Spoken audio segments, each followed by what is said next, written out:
Alright, so while everyone and their mom is trying out the new LR Lost Vein Meliodas, or playing with the new upgraded Ban, or trying out Tristan, or all that other good stuff that's coming out to JP today by the time this video actually drops, I'm recording it one day in advance, we're just gonna have a look at Brawl. Now before we get into it, do make sure you smash that like button and subscribe if you're new for some more Grand Cross content. But with that, yeah, let's just get into it. Now Brawl of course is an important game mode that you should be doing every single day. It doesn't take that long. You just go in here, you collect your currency here. Depending on your placement, you're gonna get about maybe 1800, 2000. I'm at the 2000 mark here, and that is basically below, I believe, 2 to 2.5k ranking. I'm currently at 890, but it's basically you just go in here, you fight some dude, and it's basically an auto fighting thing. We do have a skip thing in now, so you don't even have to go in and look at your NPCs fighting, because you can't control the fight. So it's very simple. You just do this once every day. Maybe you do the fights every now and then. Just make sure you do them, I believe, once every 2 weeks or so, or else your rank will get reset, because you do need to keep like fighting. But that's also good, because then you can like ensure that you stay in whatever bracket you want to stay in, so you can get like the maximum number of coins, because the more coins you have, the more coins you'll be able to spend here, and the more diamonds you're going to get as well. Now the shop is sort of gated. You do need to spend quite a few coins in order to unlock like the next tier, and the rewards just get better and better. So this is very much worth to do, not just for the gems. Getting like 41k at like 2000 coins a pop is gonna be 21 days. That's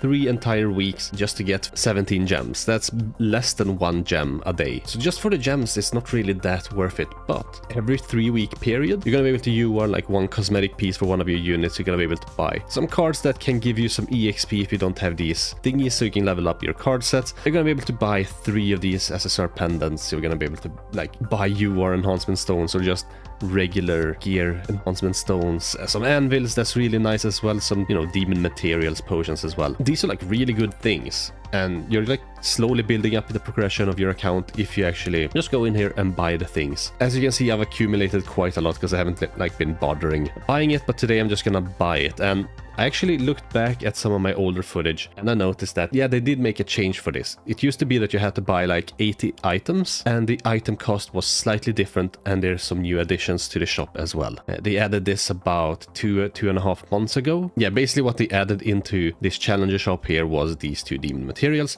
So you got the Belm, of course, as well as the OG Demon Flames, and they also changed like the pricing of the UR chests. So basically they used to cost 250, but now they cost 150. That is a nice change. The UR Awakening stones used to cost 1000, and these SSR stones used to cost 300. So these used to be a lot cheaper when compared to this, because 300 multiplied by 6, because that's like the exchange rate at the King exchange, is quite a lot higher than 1000. Now though, at 150, if you multiply that by 6, that's 900. So it's not that far off. So dependent on like if you need to, you know, be able to UR your gear, you should buy these. If you want to enhance your gear, you should buy these. So there's a little bit of that now going on as well. And then you got these items here, and I feel like these are the most like worth it, of course, and this one here. So yeah, I'm just gonna go ahead and start buying. Now you do need to buy up to like 1000, so you can like say you buy all of these, and then you buy these or something like that's exactly 4000, or you can mix and match it however you want. I personally don't need the demon materials because I got like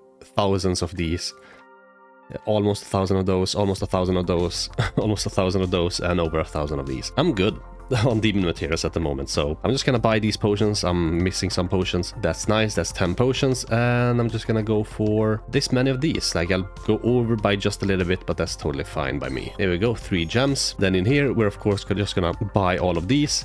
We're gonna buy all the anvils, and then I'm gonna buy these stones, I believe. I'm just gonna buy all of them. There we go. We're almost 16k, yeah, I guess. Wow. So we'll just buy one of these as well, go just a little bit over there as well, and then move on to the final bracket here, and we'll buy all of these. Let's buy all of these. That's very nice. Like, we could go for the hammers just to reach the 41k mark quicker, because I have so many of everything else, so might as well. There we go. Although I went way above now. That's totally fine. That's totally fine. Maybe I do need to focus on exactly what I'm buying. So we'll buy this, and we'll do the same thing again. There we go. So I'm not gonna buy the full hammers there. We're just gonna be a little bit smarter about it this time. So of course we buy these again, these, and these. That brings us almost to the next point there. So we buy that. There we go. We're getting some gems. That's really nice. And of course we're getting these, which I absolutely love. I'm getting so many new characters. I just need it. There we go. And we should buy 2 of these. That's almost at 41k. Now I do need to spend another 900 on something. And I suppose I can buy 1 of these and then 1 of these. That should be exactly 900. I can mix and match like these, I guess. So if I get these for 750, I'm just gonna buy a treasure chest. There we go. That's exactly 41k, and we reset. And then we'd like do the same thing again, right? You just need to figure out what the best thing for you is. Maybe like you're missing a bunch of specific like demon materials for the week or whatever. Just buy that and you should be good to go. All right, so now we get into the meat and potato of the video. Like, what team should you make in order to like reach the higher ranks so you can get at least 2,000 coins every single day? Well, the teams I'm actually using are like 2 ult rush teams. So basically this team and this team I'm gonna ult rush with, because I do have like high ult levels on melee. I have him 5-6 and I have 6-6 Estarossa. Here I got a nice 6-6 Rimuru. I got a 6-6 Diane here as well. And this is gonna be sort of a little bit more tanky team because I'm using this Liz here, but I'm also using Merlin. So ult rushing with these units won't be that difficult. And then I have a anti-ult rush team here. Now, don't look at this CC here. This is basically geared. These units just don't have their proper gears on. Like, that's what you need to apply to get as much like CC as possible, or to get like the perfect gear that you want to have. And that for like the ult rush teams could be attack crit gear. Now Diane of course is gonna run HP defense. Merlin should probably also run HP defense, but Rimuru could run maybe attack defense, attack crit, something like that, just so his damage is increased. Same thing here. I think melee and Estarossa could most definitely run attack crit. HP defense wouldn't be the worst thing either, especially for melee, because he's still gonna get like 50% increased attack related stats from his true magic, so his ult is still gonna wipe.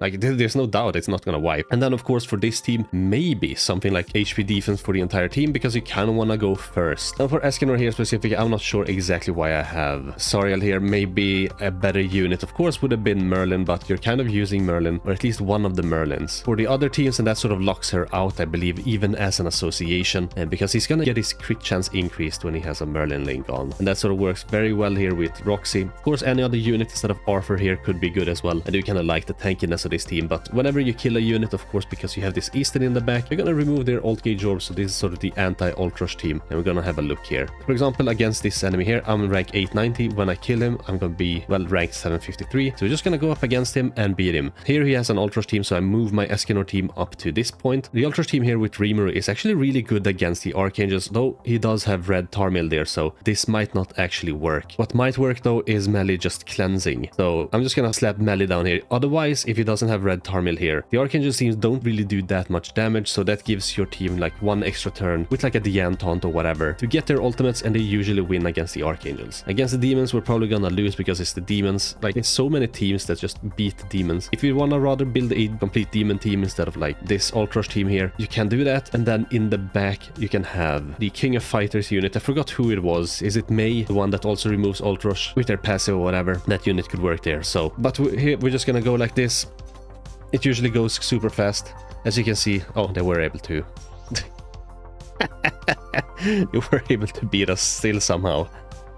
All right, well, that's unfortunate.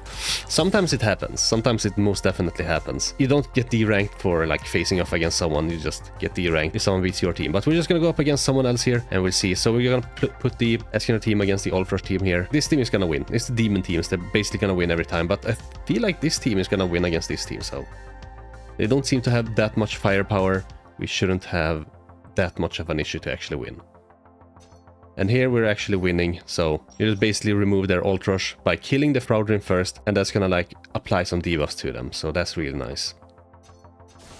And we actually won that one as well. Sometimes you win against the demon teams, but I feel like most of the times I lose, but whatever. Usually want to fight against people with like lower CC, so you can see like the total combat class of all their units. This one probably has an ult rush team as well. He actually did. And he has Athena. Yeah, that's the one. I think it's Athena, right? That has the ult rush remover. I'm just gonna have a look at Grand Cross database. Yeah, depletes 2 ult gauge moves from ultimate move gauges of all enemies at the end of turn when an ally hero defeats an enemy during an ally turn in PvP. So this does count as PvP, but that's kind of weird weird that they have Athena here. With the Ultrush team, I feel like that might not be the best move, but whatever, it is what it is. So we're just gonna put Escanor down here, because this team, if we kill Fraudrin, we're gonna apply a debuff to them. Then this team should be very good against this team because of Echidna here. If she does like the infect, we will of course cleanse once Liz dies, because she's level 1. Like, that's what you want. You want your like 2 Ultrush units to be as low level as possible, so they instantly die.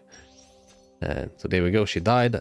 We were able to cleanse, but the Yang got her ult and just wiped them. That's really nice. And then, yeah, we just Ultrush the demon team there as well. Super simple, that's what you do. And if you like beat it 3 times, you're gonna get a chest. This chest during special events like the Liberation events, usually we get like a special chest here that I think can include gems. It's like a low % chance, it's just better rewards overall. You do need like 3 victories in order to beat it. Every 2 hours you get one of these, so you can actually try this a couple of times a day if you want to. I usually just do 3 matches, or at least until I get like one of these, and then I just dip.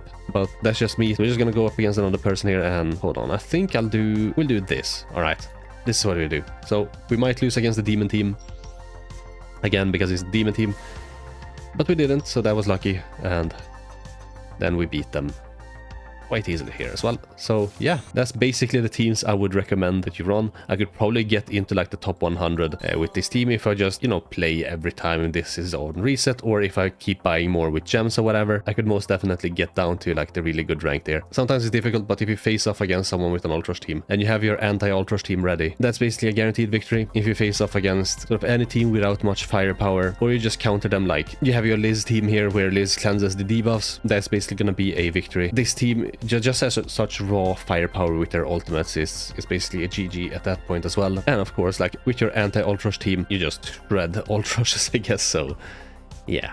But anyway, that's gonna be it for this video. Let me know what teams you're using down in the comments below. Thanks for watching, hope you have a most wonderful rest of your day, and yeah, I guess I'll catch you next one. Bye.